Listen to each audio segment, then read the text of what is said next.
Wakati kukiwa na sintofahamu juu ya ukweli wa alipo mkuu wa upelelezi wa makosa ya jinai kanda maalum ya Dar es Salaam, ZCO Faustini Mafwele, na kile kinachozungumzwa kwenye mitandao ya kijamii, kamanda wa kanda hiyo Jumanne Muliro ametoa kauli.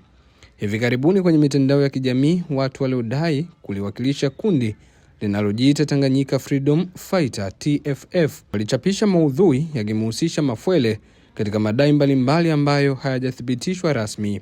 Katika ujumbe huo, watu hao walitoa kauli kali dhidi ya Mafwele, wakimtuhumu kwa masuala yanayohusiana na ukiukwaji wa haki za binadamu.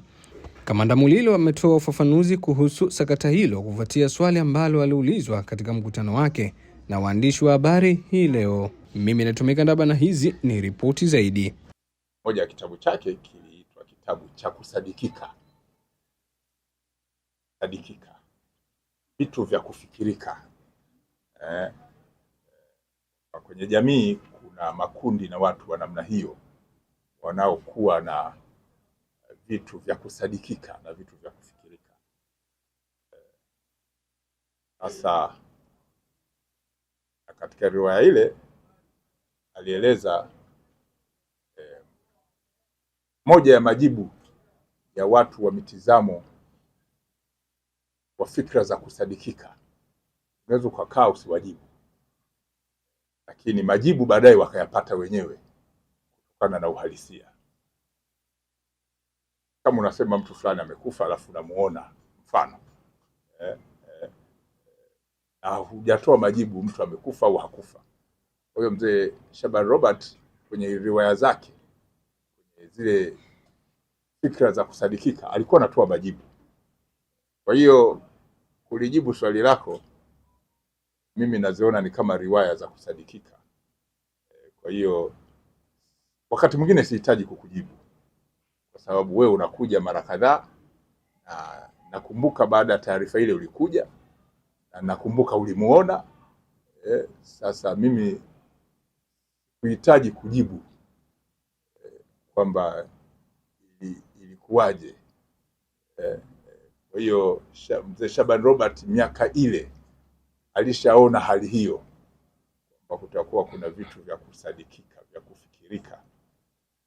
Sasa nadhani nimekujibu kupitia riwaya la mzee Shaban Robert. Nafikiri pia ni busara, kwa sababu lilianzia kwa msemaji. Ukitaka kuzipata takwimu za jambo ambalo alilizungumzia, naweza nikasema mimi hakuna, afu akakwambia tayari, au tayari kumbe hakuna. Kwa hiyo nadhani katika mfumo wa sayansi ya mambo ya habari ya masuala ya kiusalama, mtu alianzisha jambo anakuwa kwenye nafasi nzuri zaidi ya kuliendeleza. Mimi ningekuwa naona tu taarifa zile kulia kushoto, lakini zingatia nilichokueleza kwamba Dar es Salaam iko salama, tuko shwari, na wananchi wanatupa ushirikiano mkubwa, tofauti na watu wanavyofikiri. Wote mnaijua Dar es Salaam. Wote mnaijua Dar es Salaam. Bila wananchi kutupa taarifa, nafikiri msingekuwa na hizi kamera hapa, msingefika.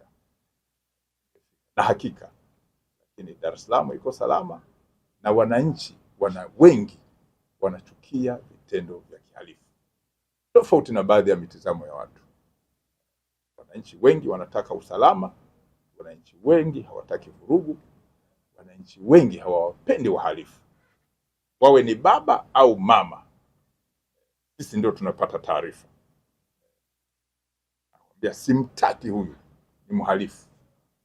Kwa hiyo sisi na shughulika naye sasa kwa misingi ya kisheria, kulingana na jinsi ambavyo tunakuwa tumepokea taarifa zile.